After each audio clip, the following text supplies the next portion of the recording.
Hi, this is Nathan Tintle. In this Learning Goal video, we're going to talk about how to interpret the standardized statistic, and we will use the St. George's Hospital data. The St. George's Hospital data yields a standardized statistic of 2.5. So what does 2.5 mean? The way we interpret the standardized statistic, also known as Z for a single proportion like we have here, the way we interpret this number is that it is the number of standard deviation units away from the mean. If you look at the formula, you see that we start by taking the difference between the statistic and the mean of the null distribution. In this case, if we take 0.197 and subtract 0.15, we get 0.047. So the question is, well, how far away is 0.047? Is that a lot or a little?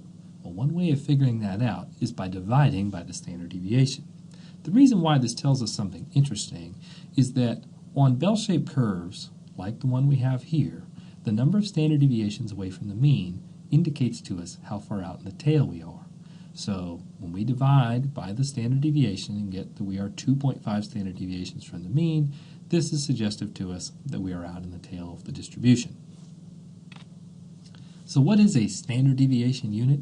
It's kind of like going from inches to feet. If we tell you, hey, something is 24 inches long, you could say, well, how many feet is that? Simply divide 24 by 12 to change the units to feet, 2 feet. We're doing the same thing here. We're taking the distance between the statistic and the mean and dividing it by the standard deviation to change the units to a standardized unit, which then we can compare across studies.